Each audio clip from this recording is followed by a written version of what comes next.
My Nonna's coconut rum ball recipe is famous. Growing up as a little girl, I used to love them so much, she would send them with me to my Italian school lessons. She always had a box in her freezer, and today I'm going to show you how to make them. To your food processor, add 3 cups, 340 grams of cookies. I'm using a hard butter cookie. Any hard cookie will do. This is the perfect way to use up any leftover cookies you have laying around. Pulse until your cookies become a fairly fine crumb. Alternatively, you can pop these into a plastic food bag and give them a really good bash with your rolling pin. If you still have large chunks of cookies left, just give them a helping hand by breaking them down a little bit. Add in 1 cup, 140 grams of walnuts. Once that's all broken down, we're going to add in our coconut. You need 1 1/3 cup, 105 grams. And you'll just want to give it a few pulses until the coconut starts to shred and break down further.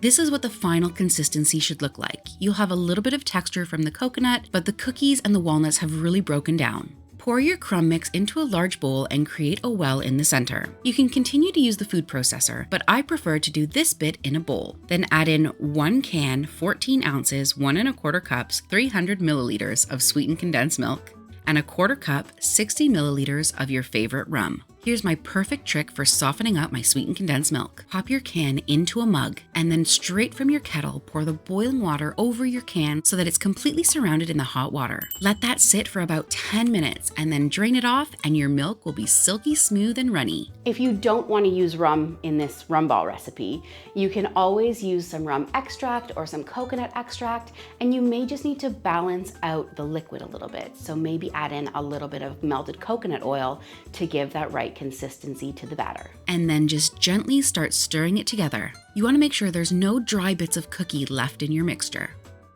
You'll want to let this chill in the fridge for at least 5 hours until it's really firm and you can roll them into balls. Once it's chilled, you need to roll it into very small balls. I'm just using a teaspoon to pull up however much of the mixture I want. You can see the ball is fairly small. They're quite rich, so you want them to be a nice little bite.